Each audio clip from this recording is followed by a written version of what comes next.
Good evening, ladies and gentlemen. It's Monday night, and that means it's time for another edition of SOMSpotlight presented by Sun Parlor Trailers. My name is Craig Smolders. That's Rob Young, joined as always by Rob Young. Rob, how are you tonight?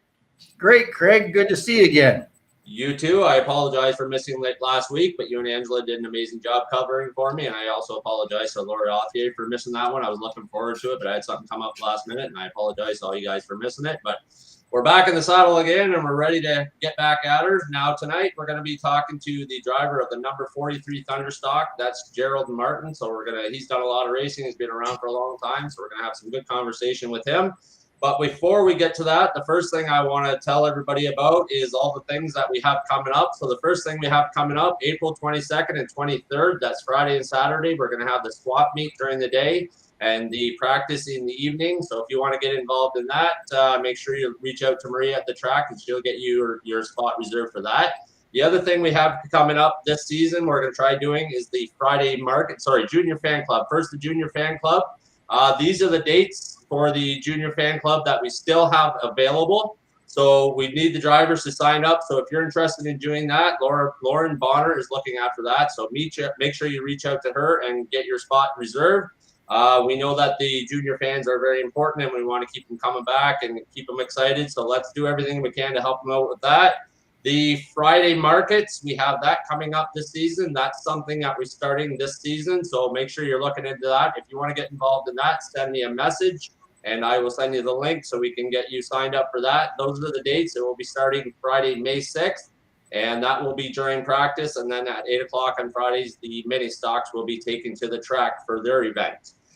Something else we have coming up is the car show, actually two car shows. We have the Retrofest in Chatham. That is on May 28th, Saturday, May 28th. They've reached out to me. They have a big area set up for all the cars. If anybody wants to come out, make sure you reach out to me or Angela about that, and we'll put you on the list. And the final thing that I want to mention before we get to the interview is the food drive that we're going to be having on opening weekend this year. Food banks in the area are desperate for all kinds of things. You can see in the post in the fan zone and on the track's Facebook page the huge list of the things that they're looking for. Food banks are desperate, so come on out to the races on Friday and Saturday, April 29th and April 30th, and we will have a little area set up in the grandstand somewhere where you can make your donations. So thank you very much for all of that. Now let's get to this interview. Let's get Gerald Martin in here and let's have a little chat with him. Good evening, Mr. Martin, sir. How are you today? I'm good. How about you, buddy? I am wonderful. What's going on? How's everything? Good. Yeah, we're not starving yet. We're all right.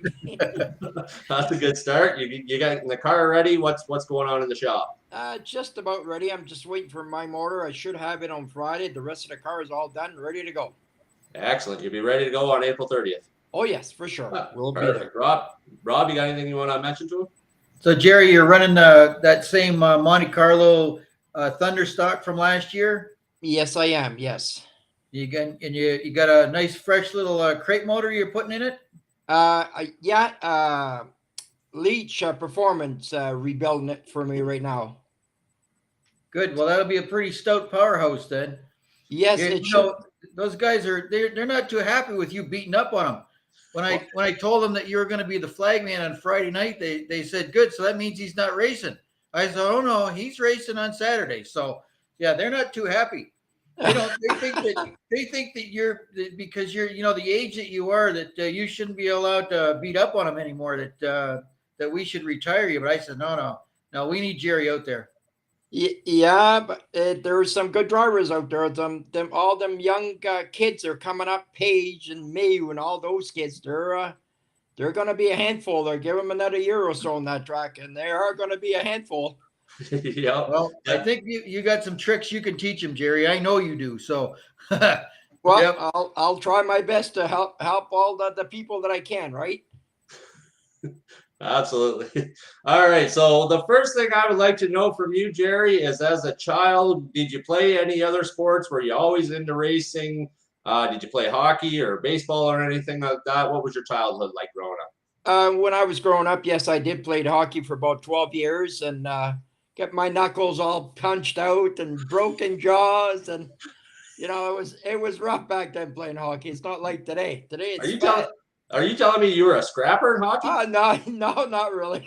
I You try to be, but that was years ago. No, I don't do that anymore. didn't- Too old.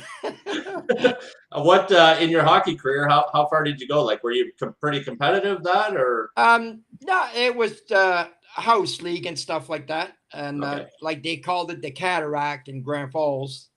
Was no age for that. Like you could start and play till you couldn't play anymore, and that's where I started when I was a little guy, and then I got into that league, and yeah, I had fun playing hockey. I miss Excellent. it still, but Yeah. Do you still watch hockey? oh yeah, I'm a hockey freak. I'm Oh, afraid to ask this, but who's your favorite team? Toronto Maple Leaf. Thank you very much for that answer. Rob, do you have any questions about that? I Yeah, think and in he's the not house, we telling you got a the truth, Montreal Craig. Canadian, it's No, good. he's not. He's a 73s fan all the way. Oh Yeah. yeah, oh yeah. I Never can't mind miss. that Toronto stuff. He's an Essex 73s fan. I've seen him down there throwing stuff at the coaches and everything like that. So yeah, I know he's a big hockey fan. And when he talks about scrapping, if anything ever breaks out there, you want to make sure you're on Jerry's side, or you want to have Jerry on your side, because yeah, don't let his age scare you. Yeah, no, that's true. But yeah, that was the good old days. So we try not to do that anymore. I try to keep the pressure down a little bit. It's easier on me. Well, if nothing else, racing is definitely easier on the face and fifth, isn't it? Yes, that's right. A little bit easier than hockey. Yes. So then you, at what point did you get into racing? Like, were you always into racing as a kid, or does that kind of develop over time? When I was about 14 years old, I had a buddy I hate Fords. I'm not a Ford man at all, but he had a 66 Ford Mustang with a 302 all done up. And that's where I think I started my career. And then John Belfler in Grand Falls, he had a garage. He just passed away a couple of years ago with cancer. And that's how I really got into stock car racing. He had one, and I didn't know too much about that. And he showed me a few tricks. And then he said, why don't you build yourself a car to come in Prescal and Caribou to race her? So I done that for 3-4 years over there. And then I came over here at the Checker Flag, and I run there a year and a half. And then Robinson says, well, he had Sub Buxton there for a little while. He said, well, I wish you guys would come and try it on dirt. So when I tried that piece of dirt, I said, I'll never go back on asphalt. And I never did either. I love that dirt racing.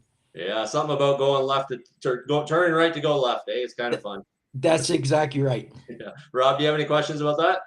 Well, where Jerry is from, because he and I talked about Grand Falls, New Brunswick, and that's not too far from the state of Maine border. And Maine and Vermont and New Hampshire is just full of some of the best racers that there are. All those NASCAR North guys, and I asked Jerry about that, if there was quite an influence from in New Brunswick, because a lot of the guys in Canada used to run with those guys.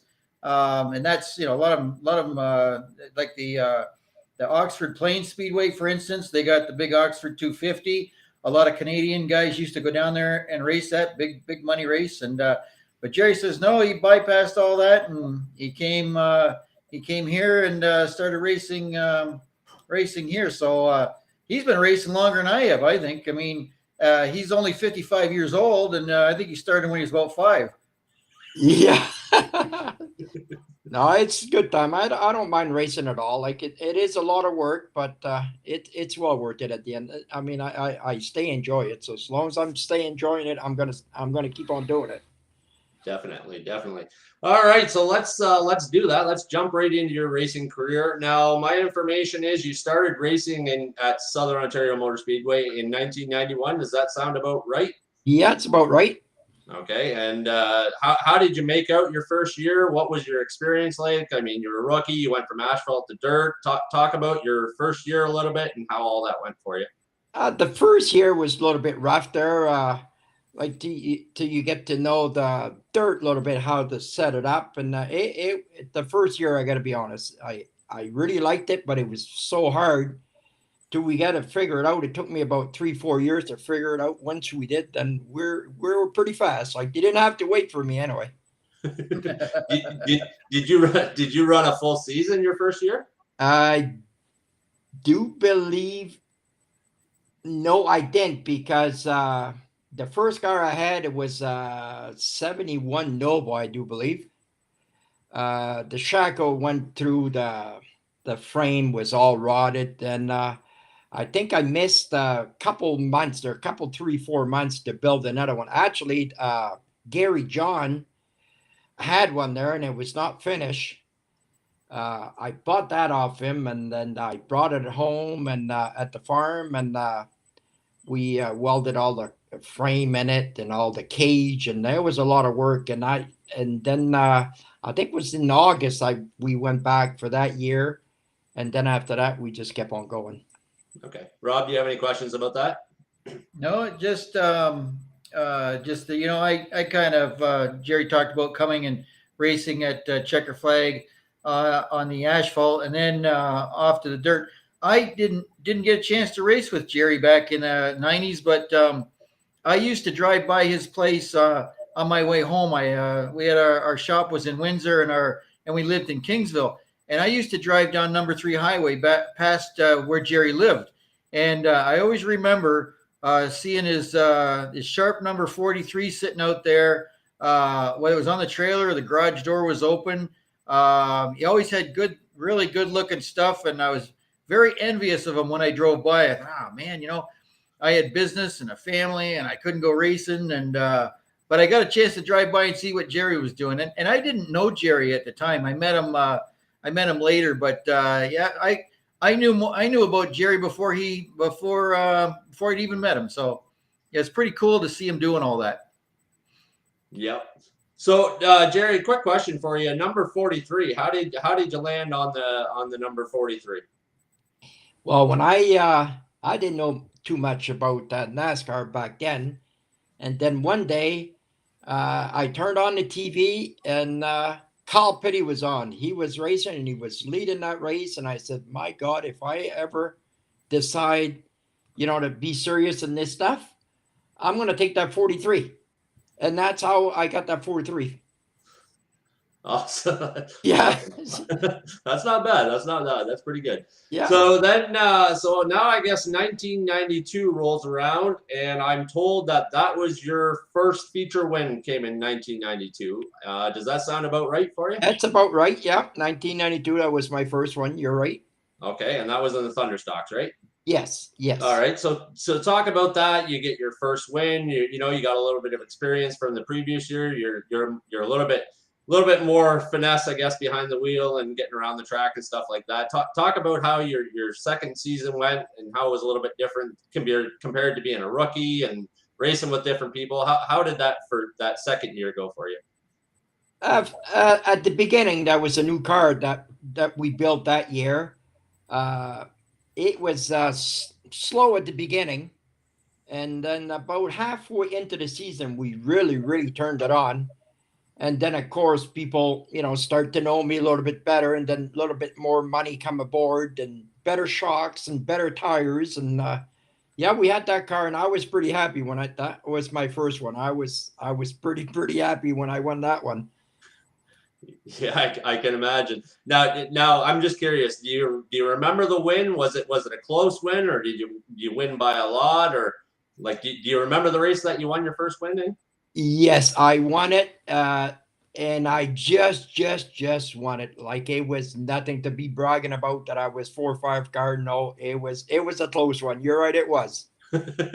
Awesome. Rob, do you have any questions about that? Well, I'm looking at that car now. Jerry, did you run a windshield in that car back in the day, or was that like a mesh screen? No, that was a mesh screen. Yeah. When I first started at Buxton, or at Raceland Speedway, we all used to race with Lexan windshields or glass windshields, and I don't know how we ever did it other than it just wasn't as muddy. But that kind of looked like that one had quite a bit of mud on the front of it. Yeah. Nice track. Yes, it was. So Jerry, can you talk a little bit about? I mean, this is 1991, so it's not an overly, you know, a long time ago. But do you notice any differences driving back then versus driving now? You know, the difference in the car and the safety equipment, and and stuff like that. Can you talk about a little bit about that, about how the racing has changed so much over the years? Well, back then when I started, like the fire suit, they were just fire suit. There was nothing to be bragging about. I never had no racing shoes, no gloves. You know, the cheapest way out. Like from where I started to where we are today, it's unbelievable. Like the safety, like I don't even know how to explain it from now to then. But today, the safety stuff that we got on us, and you got to have all that good stuff. If you cheap out, if you hit the wall, you hurt yourself. I mean, there's no money in racing, so you just got to try to be the safest you could be on that track, right? Yep, definitely. Put the cheap parts on the car so you can put the expensive safety equipment on the person, right? That's exactly right. Rob, do you have any questions about that? Yeah, well, Jerry will remember back in the days, and sometimes before the guardrails were there, they had railroad ties stood in the ground, and that was the guardrails. I don't know why more people didn't get hurt back in those days, but yeah, we didn't have a lot of safety stuff. You just the racing seats, and like Jerry says, nobody really had racing shoes or a proper suit. We just got in there and raced. Just didn't think about the dangers back then, and that's something that we're really focusing on a lot now. You know, we sure don't want to get anybody getting hurt, but yep, it's things have sure come a long way. Okay, Craig. So back in those days, talking about that, did you take any hard licks? Did you go for any tumbles down the back straightaway or anything like that, and make you think, I don't know about this this for a while? But did you take any hard licks back then? I do believe, Craig, in 1995 or 1996, I shut the track down there one night. It hit. I broke the telephone pole right in half. No more hydro. And I was black and blue for about a week and a half. From that day on, the wife said, if you can't afford better stuff, that's what you got now, you'll never race again. And I mean, that's what really opened up my eyes after that. I said, okay, if I'm going to keep on doing this, we got to have some half decent stuff. So that's what I did from that day on. Yeah, for sure. Rob, do you have anything more about that? Yeah, that's right. And a lot of tracks are trying to remove a lot of those telephone poles and stuff out of the infield. Just remove some of the hazards. Try and make it like more of a racer friendly track than they used to be. But man, back in the days, again, you just wonder how in the world more guys didn't get hurt. But Jerry, you ever flip one over? I did. Yes, I flipped one over one time, and I'll tell you, that had to be the worst feeling I ever had a day in my life. But then after that, I said, no, that car's got a steering for wheels. So when you flip like that, it's not fun at all. Well, we know we don't want to do that, but sometimes it just happens. You get in a situation where, it happens fast, I'll tell you. Oh, but yes. It's I'm just happy to see that you're still you're the same age as I am, and you're still racing, and we're racing against a lot of these young guys. We were talking about how you want to feature in the street stock division there this past year. That's pretty cool, eh? To be, I think you said you're 65 years old. Yes. So 65 years old, and you're racing against some of these guys that aren't even 20. That's pretty cool, and you got a lot to teach them. So it's just fun to watch you, Jerry. I'll turn it back over to Craig. Thank you. All right, so I think Angela has a video here while we're talking about taking hard licks. I think Angela has a video here that we're going to pull up, and this is I believe this is from 1997, but this is going to be you taking a hard lick. You'll have to watch it towards the end here because it's more towards the end. So then you came flying. That was you right there. You came flying in there and plowed into the wall. I don't know if you remember that, but when you take a shot like that, especially like whenever it was 1997, I think. But when you take a shot like that, I don't know if you were hurt at all in that at all, but did you get shook up? Do you sit there and go, feeling around, make sure things are okay? Because I mean, the car was definitely all bent out of shape. Were you also bent out of shape, or were you okay after that one? No, that was after that. I was after the big one when we shut the track down. That's what I was saying a while ago. That's where I bought better stuff and stuff. That car there, it was total. So the boys, Doris and Patrick and the rest of the clowns, it took me a week to build another car so we could be back out at the track the following week. We worked our butt off, but we got it. We were there the next Saturday to race again. That car was total. It was nothing. You couldn't save nothing on that car.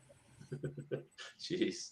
All right, so we're gonna carry on here. 1992, you got your first feature win, and then you're gonna come into the next season, 1993. You're getting a little bit of more experience, and you're ready to race. Talk about how these seasons come along, and if you got anything interesting you want to talk about over those couple of years, 93, 94, stuff like that. Anything good happened for you, or how were those years for you in racing in the Thunder stuff? 94, 93, 94. That was the too hard year because Bonner and Todd Wallman, what was his name? Paul Rive and all those guys. It was a hard season. There was some good racer really come back on the dirt. And that year, I think them 2 years I finished. The 1 year I finished in the top 5, and the other one I do believe I finished in the top 4. But it was some good racing back then. The track was fast. I was a little bit upset when he took that D out of there, but once you get used to this track, I don't care about the D anymore. I got to be honest. Rob, do you have any questions about that? Well, yeah, I agree. I was skeptical, but yeah, we've got a whole new track to race on, lots of room. But I'm going to take a moment and while we're talking about Jerry's all the different cars he had, and just say that from somebody who stands back and watches you, Jerry, you're kind of the leader of the pack as far as Doris and Patrick. You brought them all along. They helped you out racing, and now they're racing on their own. And you and Madeline got married. You've got Carolyn, Tammy, Cindy, Cole, Carmela. You were telling me about all the kids. They seem to surround you, and you're their kind of leader, and you are what a dad should be. You're keeping a family all together, and you're racing, and it's just really cool to see that. It's I've said this before about having family and racing. It's really nice to have their support, but I know that they really respect you a lot, Jerry. I can see that from a distance. So my hat's off to you. You've done a fine job. Well, thank you. Yeah, And, definitely. I'll turn it back over to Craig. All right, so 95, 96. Now, I think at some point you went into a street stock versus a Thunder stock. I don't know exactly the years. We're just kind of throwing up the pictures here because we're not sure what order they're supposed to be in. But I'm not sure what year you did that. But how was that for you? Going from the Thunder stock to the street stock, or with the rule changes or whatever it is that they did, and switching cars, and did they drive different? Was it tougher for you? Did you have to go through a whole learning experience again, or does it kind of translate from one to the other? No, it took me a year or so to get used to that. It was more power into them. We had bigger rims, bigger tires. Everything was different on those cars, different shocks, different springs. It was all kinds of different stuff. But once we get that figured out, we had some good years in that. Okay. Rob, do you have any questions about that? No, I remember that was the sports stock division. It kind of really evolved, and there were certain key individuals who brought in, like the late model chassis and the Camaro front clips, and the Ford 9-inch rear ends, and it evolved over a number of years, and you kind of had to keep up. I remember when I first started in that division, Jerry's car was built to the another Jerry Lewis's car was built to the rules, so to speak, and we didn't realize how uncompetitive or not competitive we were. but you had to kind of to keep up with those guys. And Jerry, you were one of them. There was yourself, and like you said, Todd Wellman, Lewis Clements. I can go on and on and on. And those guys really, they set the bar pretty high, didn't they? I mean, you really had to be, and it was a great division to be in. Everybody learned a lot, and it got a lot of those guys through that division into the modifieds and into the late models. So it was really cool racing with Jerry back in those days. Yep, for sure, Rob. So, Jerry, do you have any stories that you remember for back then? Any good races, tight races, or something that happened on or off the track that you remember that kind of sticks out in your mind? Like me and Squirrel. That was some good stories there.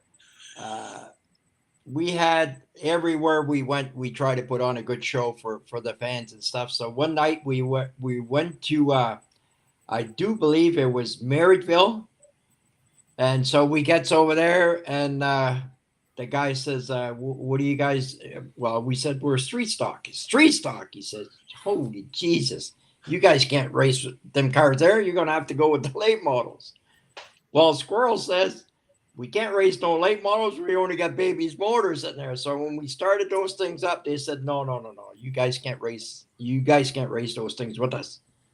So Squirrel says, listen, we told those things there for 4 hours, and we're here to race. We're going to race. So they said, well, we'll start you guys in the back, and we'll see what you guys will do. Well, Squirrel, he won that race that night. He pulled me by half of a bumper.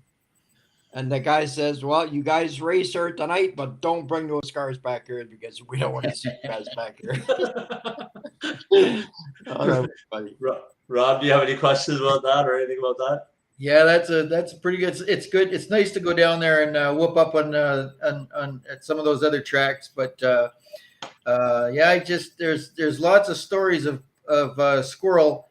He's talking about Paul Rive, the number 11.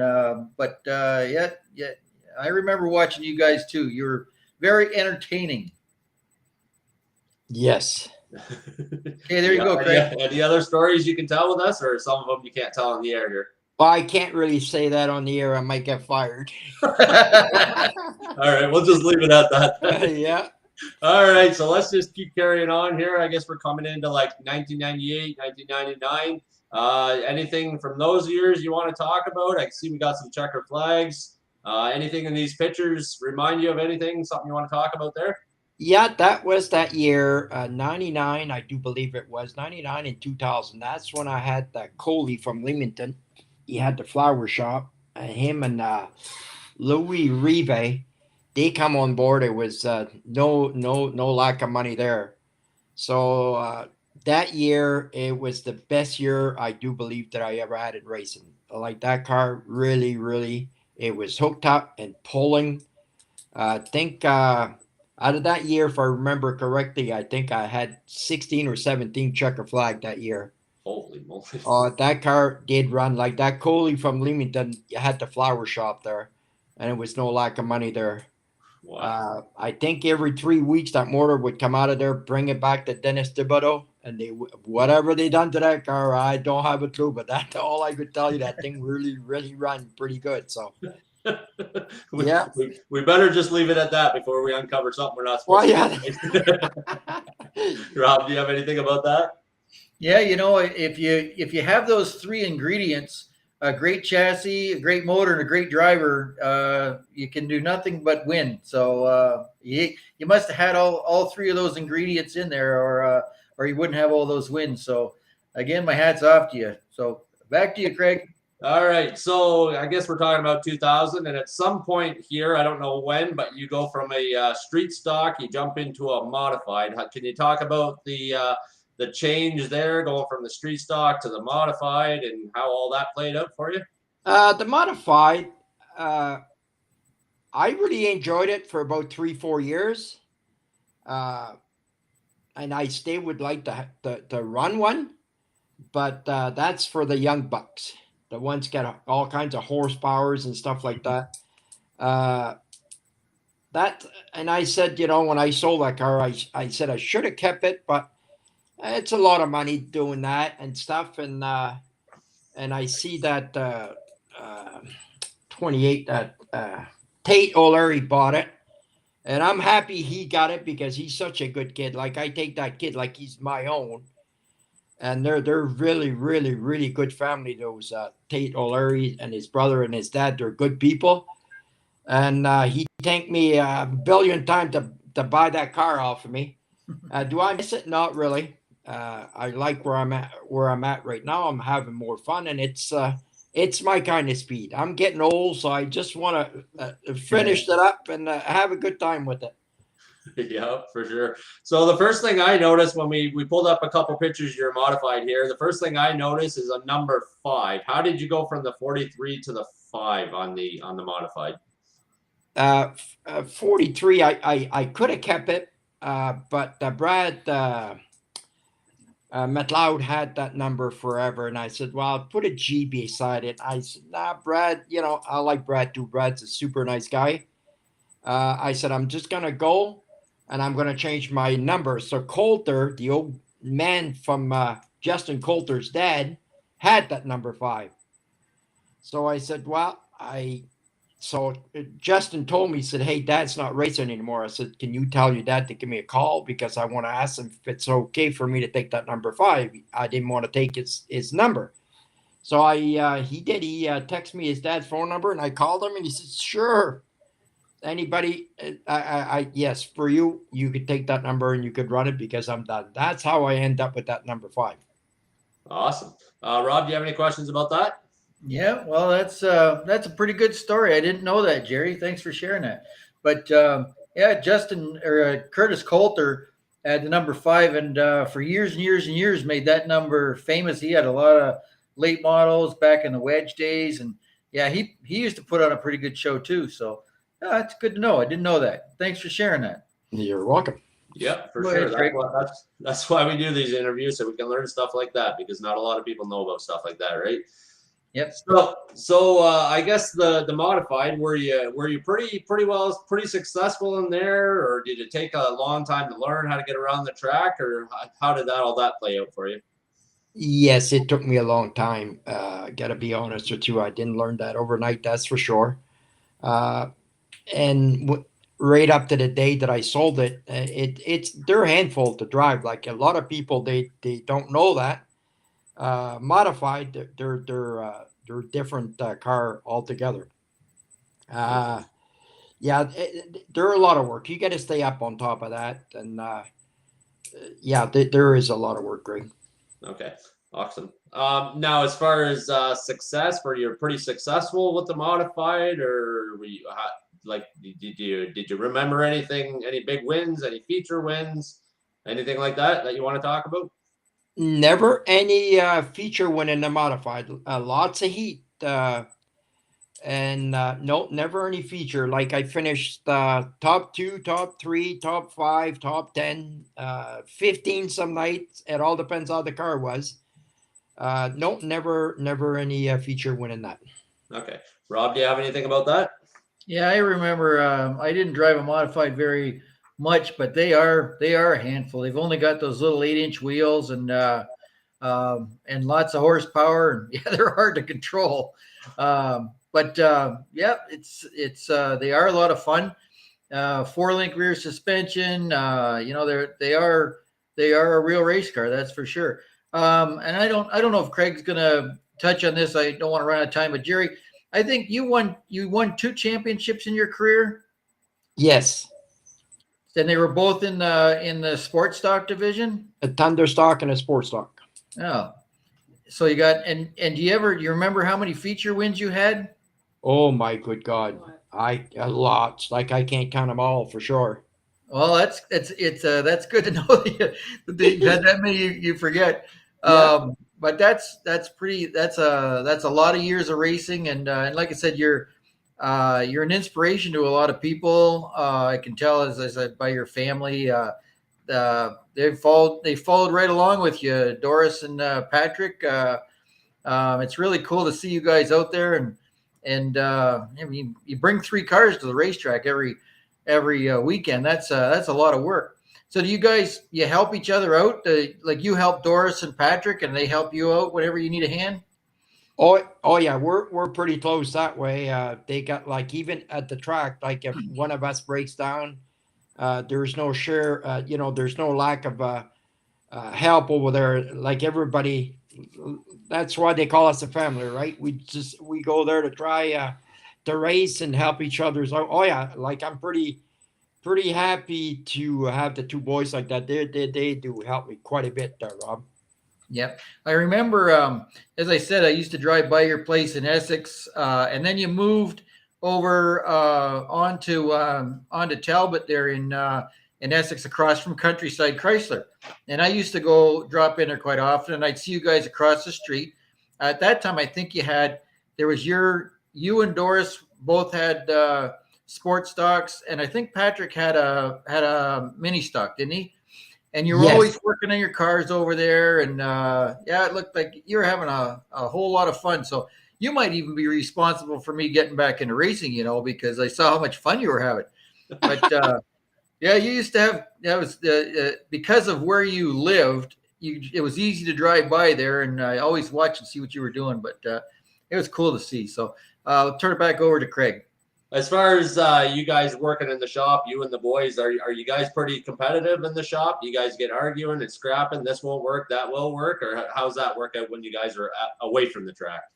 No, we got one in the gang there, that 98P. He's the brain of the racing. He figures all this stuff out, and no, never any fighting. He tells us to do a couple turns there and 2-3 turns there, and it should work. And it always does work. And don't ask me how, but it does.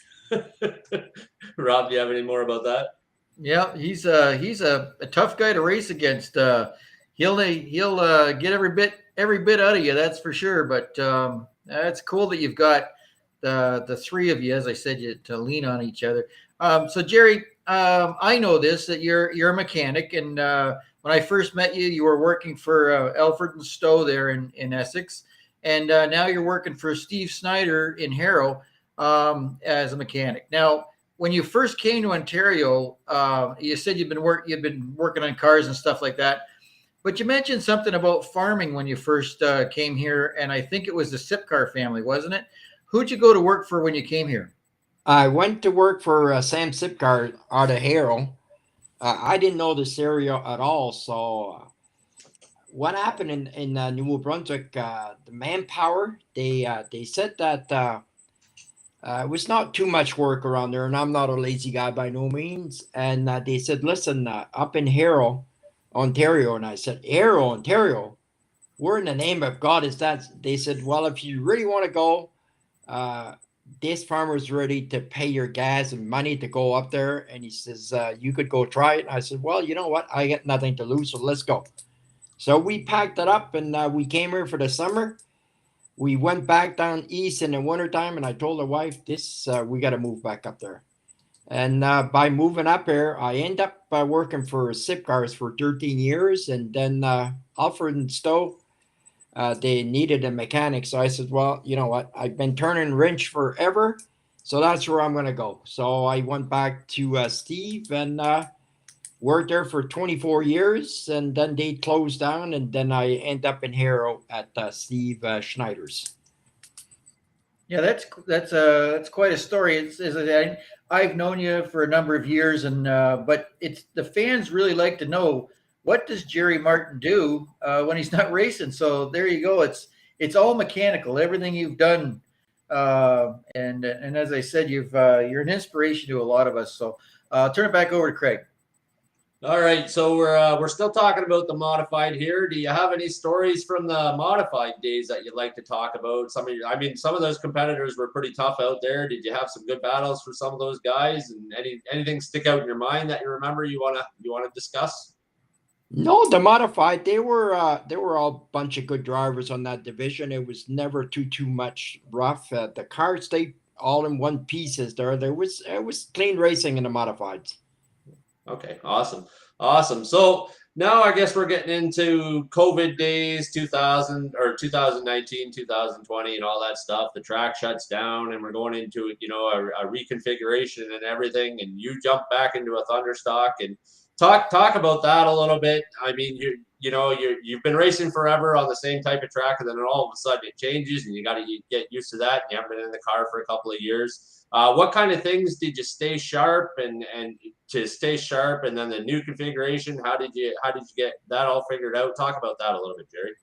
We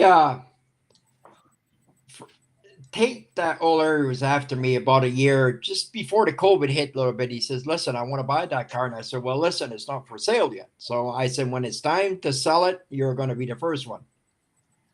But I said, if I could find a half decent Thunderstock, I would sell you that car. So Tate, he looked online or wherever, he find me this car from Blenheim. So he said, "Listen, there's a guy here who wants to sell that car, blah, blah, blah." So I said, "Okay, what's the address?" So I goes over there and I take a look at that. Now I said, "Okay, I'll buy this car." So I called Tate's up and I said, "That's what I want for my modified." And oh yeah, he said, "I'm coming down right now to pick it up."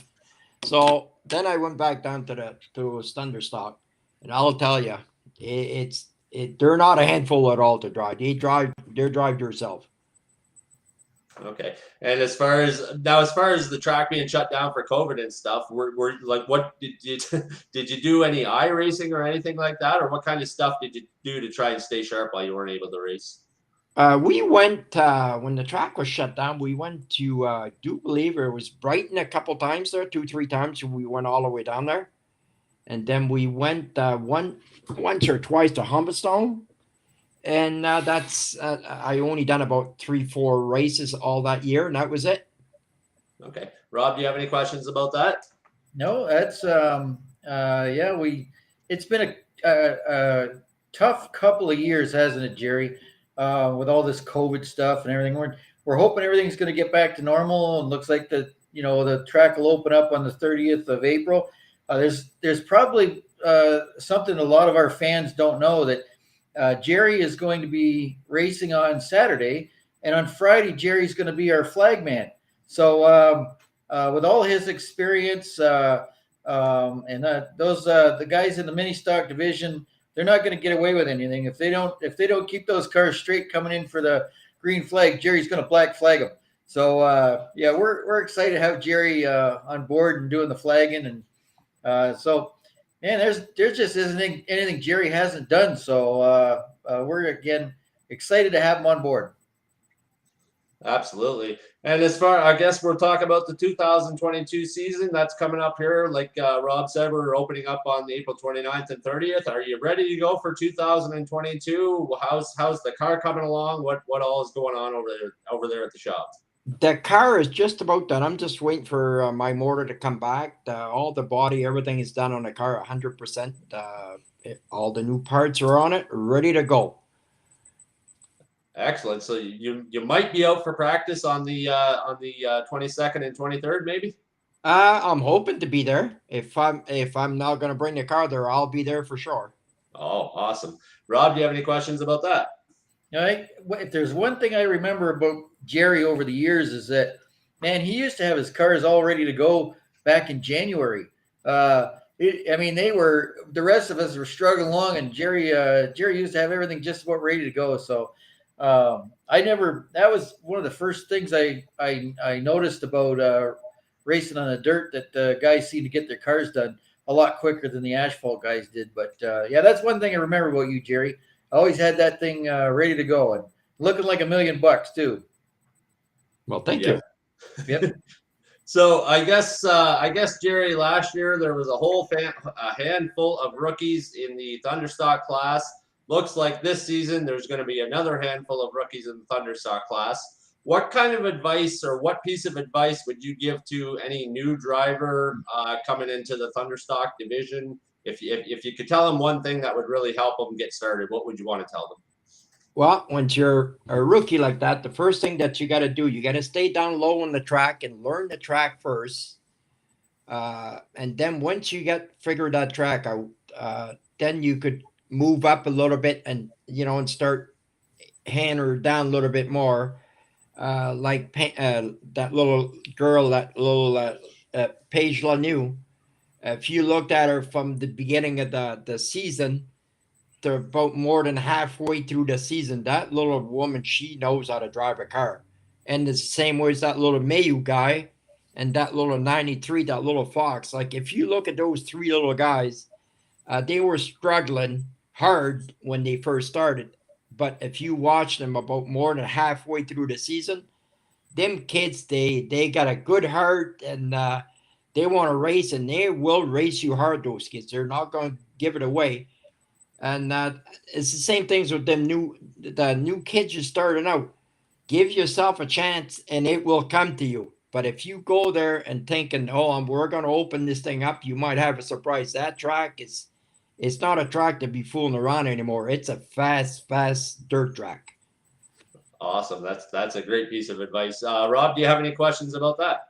Yeah, I couldn't agree more with Jerry, but I look at the as we talk about these young kids coming along and the age that they are and the spread of the age throughout that whole division, and just having Jerry in there with all his experience, it's gonna lift that bar quite high, and I know they have a lot of respect for Jerry, and that'll go a long way. So what he says to those guys and girls are going to listen.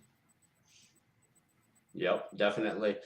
Jerry, one more question for you. Favorite racing memory, favorite racing story, something that you often look back on and smile or think about. Do you have something that you remember that really sticks out in your mind?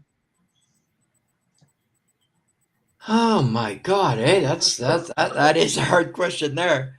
I think that my favorite one, it would be this year when I won that race there this year. And that really I didn't think I could do that.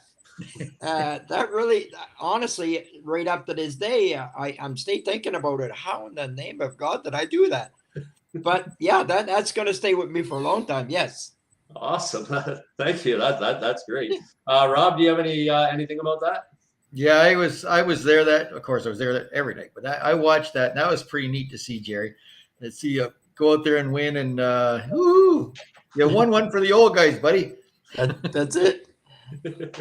All right, Jerry, do you have any sponsors that you want to thank? Yes, my daughter's gonna have to come because I'm not too good of a reader. I'd like to take a moment though to say all the helps that I've been getting, like Aaron Junior, the one-arm bandit. I call him my one-arm bandit. He's Joe Levac. He's only got the one arm, but that guy works like he's got 10 arms. Aaron's the same way. Like, without those guys, there's no way. Doris and Patrick and the wife, well, she supports me. And Caroline, and well, I don't know. Hi, Caroline. So my daughter's going to read you the sponsors. Okay, so he wants to say a special thanks to Bill Holden, one of his good buddies, Apex Auto, Colchester Farms, Gyros and More, Harrow Hometime Pharmacy, Chachi's Pizza, Snyder's Auto, Jacques Caron, 8 Stack Acres, and then Og. He's windshield guy. Awesome. Excellent. Thank you very much. That's a good list of people that help you out there. So that's great. Support the people that support our drivers for sure. Rob, do you have anything else for Jerry at all that you want to ask him? Nope, but I heard him mention Junior. I think you're referring to Tammy's husband, Junior. Is that the one we're talking about? Yes. Okay. Well, I'll tell you a little story about Junior. One day I was in a hurry. I was coming back from Tilbury to Amherstburg, and I had about 16 or 20 sheets of paneling, and I had to get back to the shop in a hurry. And I get all the way to Amherstburg, and I'm sitting at this traffic light, and I go and I take off a little fast, and the whole load, I didn't have it tied down. The whole load slipped out right in the middle of the intersection. And these cars are going by left and right and everything like that. The only guy that stopped was Junior. You wouldn't believe how happy I was to see him jump out of his truck. And he'd come back and he helped me, and his French accent. Oh, I see you were having trouble, and oh man, I could have hugged that guy right in the middle of the intersection. But Yeah, you've got a really good group of people over there. Every one of them, I raced you guys. We've had some good runs, and you know what? We've butted heads along the way, but that's going to happen. And but I have a lot of respect for every one of you, and you've got a good family, and you're good. You're a good man, Jerry. You've led that team well, and you set a really good example. So just good to have you part of the team. Well, thank you, Rob. And also, I'd like to thank Sunflower Trader. He helped me out quite a bit on my trailer a couple months ago. So if you guys need some work done on your trailer, go see Sunflower Trader. He's an honest man, a good man. Thanks a lot, Jerry. Appreciate it. Yep, for sure. Well, Jerry, I don't have any more questions for you. We got a lot of information for you. We know a lot more about you. Do you have any questions for me? No, I'm good. Not you guys doing a heck of a good job. Keep up doing the good job, guys. You guys are awesome. All right. Thank you very much we appreciate that. And thank you very much for joining us. This has been a lot of fun, actually. So thank you very much for joining us, Jerry Martin. That's the driver of the number 43 Thunder stock on Saturday nights, Friday night flagman for our mini stock. So make sure you're coming out to the track this season and you'll get an eye full of Jerry Martin for sure. Thank you very much, Jerry. I hope you enjoy the rest of your night. Yeah, same to you guys. Thanks a lot, eh? Thank you, Jerry. Take care. Yeah, you too. Well, Rob, there we go. We know a lot more about Gerald Martin now. What do you think of that? Yeah, he's obviously he's been around a long time, and he moved here with his family and kind of had to start over. Well, he was middle aged. I'm thinking Jerry is probably in his mid 30s when he came here. So if you just think about that, most of us spent all of our lives here, and Jerry had to relocate because he needed the work, and there was nothing going on in New Brunswick. But with him, he brought his love for stock car racing, and yeah, it's just a lot of fun to have sort of like the French influence of Jerry and his family. It's just really neat to have them part of our team, I say, but part of the racers out there. It's just he's a good guy. Yep, absolutely. Well, drivers, this has been a great interview. Now, drivers, if you want to jump on here with me and Rob Young, don't forget that you can jump on here. We've got lots of drivers signing up. We're filling up the slot. So if you want to jump on here and tell your story, reach out to me or Angela at any time, and we'll make sure that we either send you the link or get you signed up. Don't forget to check out the Southern Ontario Motor Speedway Fan Zone Facebook group. All the information and all the stuff coming up and all the things that we're doing, and driver registration, all the stuff going on in there. Also, don't forget to check out SOMSpotlight. SOMSpotlight. That's our YouTube channel. That's where all these interviews go. This has been a great interview. Thank you very much, as always, for joining us, Rob. Thank you very much, ladies and gentlemen, for tuning in each and every week. Hopefully, you will join us next Monday. Next Monday, we're going to have the number 24 Mini to Mod driver on, Scott Cummins. He's going to join us next week, so we look forward to that. Thank you very much, ladies and gentlemen, and I hope everybody enjoys the rest of your evening. Thank you, Rob. Thank you, everybody. You're welcome. Good night, everybody.